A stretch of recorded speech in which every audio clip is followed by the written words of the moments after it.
Hi friends, welcome to my channel Supriya homely kitchen. আজ আমি আপনাদের কাছে নিয়ে এসেছি চিংড়ি মাছের ঝাল। তার জন্য কড়াই বসিয়ে দিয়েছি। কড়াইতে তেল দিয়ে দিলাম সামান্য। দেখ, নুন হলুদ দিয়ে চিংড়ি মাছ রেখে দিয়েছি। এটা হালকা করে ভাজবো। বন্ধুরা দেখুন, তেলটা গরম হোক, ফিরছি।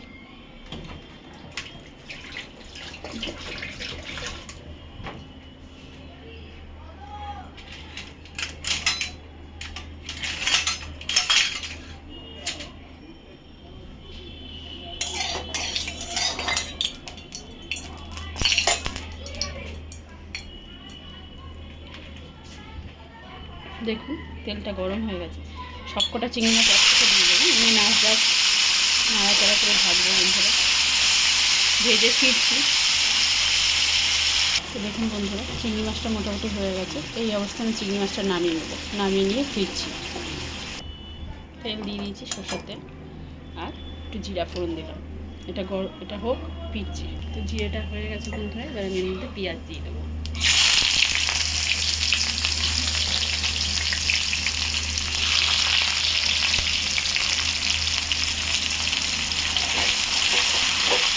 পেঁয়াজ দিয়ে দিলাম। পেঁয়াজটা ভাজা ভাজা করে ফিরছি। তো পেঁয়াজটা ভাজা হয়ে গেছে বন্ধুরা, দেখুন। এবার আমি রসুন বাটা দিয়ে দেবো। এতে 1/2 চামচের মতো রসুন বাটা,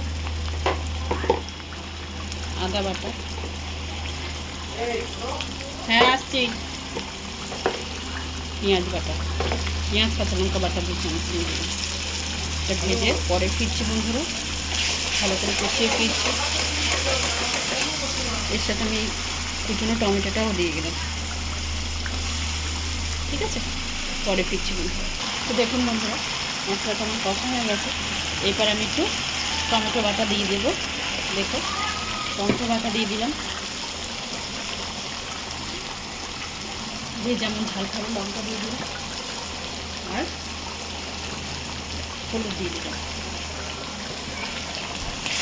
এবার এটাকে কষিয়ে ফিরবো। এর সাথে একটু চিনি দিয়ে দেবো বন্ধুরা। চিনি দিয়ে দিলাম, স্বাদ মতো নুন দিয়ে দিলাম। এটাকে ভালো করে কষিয়ে পরে ফিরছি। দেখুন, মশলাটা কষা হয়ে গেছে ভালো করে। যেমন মশলা কষিয়ে তেল বেরিয়ে গেছে। এবার এতে আমি জল দিয়ে দেবো, সামান্য জল দিলাম। তার সাথে এই চিংড়ি মাছটাও দিয়ে দিলাম।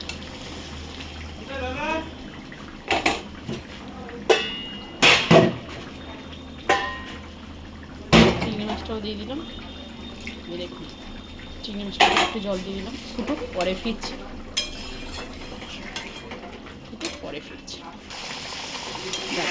এখন আমার চিংড়ি মাছ পুরো রেডি।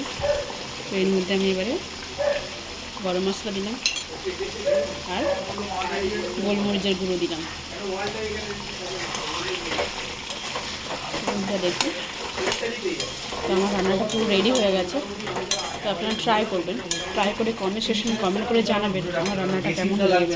আর আমার চ্যানেলটা লাইক অ্যান্ড সাবস্ক্রাইব করবেন। ভালো থাকবেন, সুস্থ থাকবেন। Bye bye.